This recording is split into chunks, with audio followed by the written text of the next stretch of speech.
Bonjour à tous, j'espère que vous allez bien. Alors tout d'abord je tenais à m'excuser pour le manque de vidéos, donc je sais que je n'en fais pas beaucoup, mais je n'ai plus vraiment le temps d'en faire, mais je suis vraiment motivée pour faire des vidéos, donc je vous en ferai le week-end, ne vous inquiétez pas. Donc sur tous les animaux, donc là aujourd'hui je fais une vidéo sur les chats, oui ça faisait vraiment très longtemps, donc c'est pour ça que je vais en faire une aujourd'hui. Donc voilà, donc je tenais juste à préciser que je sais que je ne réponds pas à tous les commentaires parce que ça prend vraiment beaucoup de temps. Voilà, j'ai pas vraiment le temps d'aller le soir sur l'ordinateur, donc j'y vais juste 2 secondes. Donc voilà, pour répondre à tous les commentaires c'est compliqué, sachez qu'il y en a vraiment beaucoup. Parfois je les trouve pas forcément, parfois on ne peut pas répondre, parfois... Enfin voilà, il y a plein de choses qui font que je ne peux pas vous répondre à tous, donc je tenais vraiment à m'en excuser. Vraiment, si je pouvais je le ferais, mais je n'ai pas le temps et parfois je ne peux pas, parfois je ne retrouve pas les commentaires. Enfin bref, je ne vais pas perdre plus de temps là-dessus et je vais tout de suite commencer la vidéo. Donc cette vidéo va porter sur le vermifuge et les pipettes antiparasitaires. Donc lorsque l'on vermifuge son chat, soit c'est pour l'empêcher d'avoir des vers, soit c'est pour tuer les vers intestinaux. Donc pour vermifuger son chat, il y a plusieurs façons. Donc il existe par exemple les comprimés purgeoplantes pour chat. Donc voilà, ça ressemble à ça. Mais honnêtement, je ne vous les recommande absolument pas. Donc en fait, je vais vous montrer à quoi ressemblent les comprimés. Donc en fait, c'est des comprimés aux plantes. Donc voilà, les comprimés ressemblent à ça. Donc voilà, rien d'exceptionnel. Et en fait, c'est à donner une fois par jour pendant 10 jours. Et on renouvelle cette opération 4 fois par an, donc à chaque changement de saison. Sauf que ce n'est absolument pas efficace. Enfin, moi, personnellement, je trouve ça pas efficace. Et franchement, ça ne vaut absolument pas les cachets pour vermifuger son chat chez le vétérinaire. Franchement, chez le vétérinaire, les produits marchent vraiment super bien. Enfin, moi, je sais que c'est ceux que je prends. Et ça, par exemple, je l'ai acheté dans une animalerie. Et c'est vraiment pas top. Et donc voilà, il faut bien exprès faire la distinction. C'est vraiment des comprimés purgeoplantes pour chat, ça s'appelle pas du vermifuge en fait. Et c'est normal parce que ce n'est pas aussi efficace qu'un vermifuge. Donc si je vous ai parlé de ces comprimés purgeoplantes, c'est tout simplement parce que c'est beaucoup moins cher que les comprimés qu'on vend chez le vétérinaire. Donc on peut être tenté de les acheter en se disant que c'est la même chose. Mais ce n'est pas la même chose et ça n'a pas la même efficacité. Donc voilà, je tenais à vous prévenir. Mais ce qui est le plus répandu pour vermifuger son chat ou son chaton, c'est les comprimés qu'on achète chez le vétérinaire, mais on peut quand même vermifuger son chat autrement, donc par exemple avec des pipettes spot-on. Donc en fait ça s'applique directement sur la peau, donc comme si on faisait un traitement anti-puce ou anti-parasitaire. Mais je vais vous parler de ça dans la suite de la vidéo. Sinon il existe aussi des pâtés, des liquides à donner, mais enfin c'est beaucoup plus rare. De toute façon c'est le vétérinaire qui décide ce qui est le plus adapté pour votre chat. Donc c'est pour ça que c'est vraiment super important d'aller chez le vétérinaire pour qu'il vous conseille sur tout ça. Donc moi je suis pas du tout une professionnelle, je fais cette vidéo là juste pour vous inciter parce que c'est vraiment super important de vermifuger et protéger votre chat contre les puces et les tiques, c'est vraiment super important. Parce que voilà, c'est comme s'il était malade votre chat s'il a des vers. Donc pour savoir si son chat a des vers, il peut avoir de la diarrhée, des vomissements, son état général se détériore, donc il est beaucoup plus fatigué, il mange différemment, enfin il y a plein de signes. Moi je sais que Princesse, là elle a eu des vers récemment et donc en fait elle avait la 3e paupière qui est remontée.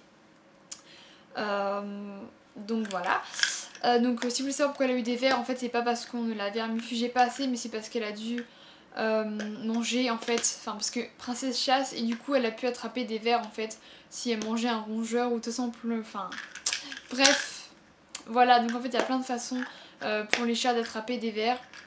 Et c'est pas parce qu'on ne voit pas les vers dans les excréments que votre chat n'en a pas, donc c'est pour ça que c'est super important de faire du préventif et donc de les vermifuger. Pour un chat adulte c'est tous les 3 mois, donc en gros c'est 4 fois par an. Pour les chatons par contre il faut le faire beaucoup plus parce qu'ils sont beaucoup plus amenés à avoir des vers à cause du placenta ou du lait de leur mère quand ils allaitent. Et puis de toute façon ce sont des animaux, enfin comme ils sont petits ils sont plus faibles et donc ils sont plus sujets à attraper des vers. Et les effets du ver vont être plus néfastes sur eux. Donc voilà, donc quand ils ont de 15 semaines à 2 mois, c'est une fois toutes les 2 semaines. Et quand ils ont de 2 mois à 6 mois, c'est une fois par mois. Et après, c'est comme les adultes. Mais c'est vraiment super important, voilà, les vermifuger. Je sais que je me répète beaucoup, mais c'est vraiment super important. Donc voilà, mais sinon, de toute façon, c'est pas à moi de vous dire tout ça. Si vous allez chez le vétérinaire, il va vous dire tout ce qu'il faut faire. Mais c'est vrai que si vous n'allez pas souvent chez le vétérinaire, ben voilà, je fais cette vidéo là pour vous renseigner un petit peu, donc je suis pas du tout experte, mais voilà, comme ça vous évite peut-être de prendre une consultation avec le vétérinaire. Vous pouvez juste aller le voir et demander des comprimés pour votre chat. Voilà, vraiment évitez tout ce qui se vend en animalerie parce que c'est pas efficace, c'est peut-être répulsif, mais ça va pas les retirer, donc franchement c'est franchement pas top. Enfin, j'en ai fait l'expérience, voilà, ça c'est complètement nul. Et en plus ça prend 10 jours à faire, alors que quand tu vermifuges un chat, tu lui donnes une fois et puis c'est bon. Donc si vous voulez savoir comment faire, soit vous le mettez au fond de sa gueule, mais par contre faites attention à bien le mettre derrière la langue parce que sinon le chat peut le recracher. Il peut le garder dans sa bouche, vous allez partir, il va le recracher. Donc il faut vraiment faire attention à bien le mettre derrière la langue. Sinon on peut écraser le comprimé dans la nourriture. Ou lui faire boire avec un peu d'eau, enfin il y a plein de façons de faire. Moi je l'écrase dans la nourriture. Je sais que Mimi elle les mange comme ça, elle mange tout de toute façon, donc elle mâche le comprimé. Vous pouvez bien évidemment vermifuger votre chat plus que 4 fois par an, surtout s'il chasse beaucoup et qu'il vit en extérieur. D'ailleurs sachez juste comme ça que les vers sont transmissibles à l'homme. Donc maintenant on passe à la partie traitement antiparasitaire, donc comme les puces et les tiques. Donc d'abord il faut savoir que c'est super important de les traiter. Même s'ils n'en ont pas, parce que les tiques et les puces et tous les autres parasites peuvent apporter des maladies qui peuvent être très graves, donc il ne faut surtout pas négliger ça. Donc ça s'utilise pareil en prévention, une fois par mois. Vous en mettez, donc si c'est par exemple avec des pipettes, donc je vous montrerai sur Princesse, alors je vais pas lui en mettre parce qu'elle vient juste d'en avoir, mais je vous montrerai comment faire. Donc il y a les pipettes, sinon ça existe aussi en spray. Il y a également des colliers antiparasitaires, mais alors ça c'est franchement pas pratique. Si votre animal est dehors, je vous le déconseille parce qu'il peut se coincer le collier dans les branches. Déjà ça peut le gêner, il peut ne pas aimer. Enfin franchement ça c'est vraiment dangereux s'il vit dehors ou s'il va dehors, surtout pas de collier. Par contre s'il est en intérieur, ben là oui pourquoi pas. Donc là je suis avec Princesse, attends cocotte. Donc je sais pas si vous voyez mais là son cou c'est à moitié mouillé, c'est parce qu'il y a le produit. Donc en fait il faut pas mettre le produit trop bas parce que sinon le chat peut se lécher, donc il faut vraiment le mettre en haut de la nuque.